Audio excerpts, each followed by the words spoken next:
A pleasant odor of onions and hot ham, mingled with fried fish and greens, greeted him at the bottom of the ladder.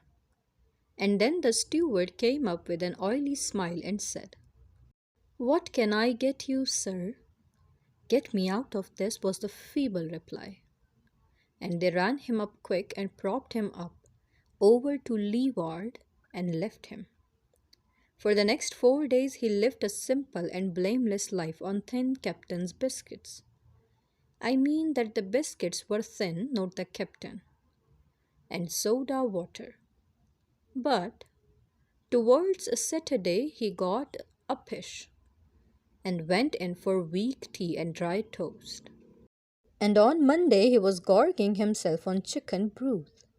He left the ship on Tuesday, and as it steamed away from the landing stage, he gazed after it regretfully. "There she goes," he said. "There she goes, with 2 pounds worth of food on board that belongs to me, and that I have not had." He said that if they had given him another day, he thought he could have put it straight. So I set my face against the sea trip. Not, as I explained, upon my own account. I was never cured, but I was afraid for George. George said he should be all right and would rather like it. But he would advise Harris and me not to think of it, as he felt sure we should both be ill. Harris said that to himself. It was always a mystery how people managed to get sick at sea. Said he thought people must do it on purpose from affectation. Said he had often wished to be, but had never been able to. Then he told us anecdotes of how he had gone across the channel when it was so rough that the passengers had to be tied into the berths, and he and the captain were the only two living souls on board who were not ill. Sometimes it was he and the second mate who were not ill, but it was generally he and one other man. If not he and another man, then it was he by himself. It is a curious fact, but nobody ever is seasick on land. At sea, you come across plenty of people very bad indeed, whole boatloads of them.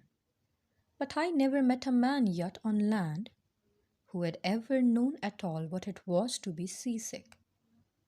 Where the thousands upon thousands of bad sailors that swarm in every ship hide themselves when they are on land is a mystery.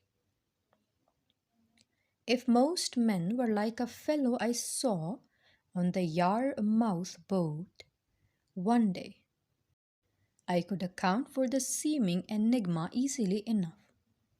It was just off a Southend pier, I recollect, and he was leaning out through one of the portholes in a very dangerous position. I went up to him and tried and save him. "Hi, come farther in," I said, shaking him by the shoulder. "You will be overboard."